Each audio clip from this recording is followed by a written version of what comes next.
উজ্জয়িনীর মহাকালেশ্বর জ্যোতির্লিঙ্গ দর্শন সম্পূর্ণ করার পর যদি আপনি ভাবেন এবার কোথায় যাবেন, তাহলে চলুন আজ ঘুরে দেখি মহাকাল থেকে আশেপাশের কিছু অত্যন্ত পবিত্র ও ঐতিহাসিক স্থান। মহাকাল মন্দিরের বাইরে থেকেই সহজেই একটি টোটো বা অটো ভাড়া পেয়ে যাবেন। সাধারণত পার পার্সন প্রায় 100 টাকা করে আপ ডাউন নিয়ে এই 4টি মন্দির সুন্দরভাবে ঘুরিয়ে দেয়। দরদাম করে নেবেন আগে থেকেই। প্রথম গন্তব্য কুণ্ডেশ্বর মহাদেব মন্দির। মহাকাল থেকে প্রায় 4 থেকে 5 কিলোমিটার দূরে অবস্থিত এই প্রাচীন শিব মন্দির। শান্ত পরিবেশ আর প্রাচীনত্বের ছাপ যেন প্রথম দর্শনেই মন জয় করে নেয়। পুরাণ অনুযায়ী এখানে ঋষি মুনি তপস্যা করতেন। বলা হয় এই স্থানে শিবের আরাধনা করলে জীবনের দুঃখ কষ্ট লাঘব হয়।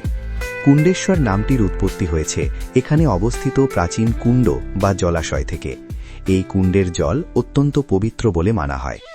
মন্দিরের পাশেই রয়েছে শ্রীকৃষ্ণের সঙ্গে জড়িত কিছু দর্শনীয় স্থান।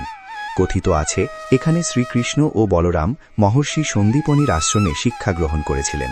সেই আশ্রমের সঙ্গে যুক্ত 64 বিদ্যার স্মৃতিচিহ্ন আজও এই অঞ্চলে দেখা যায়।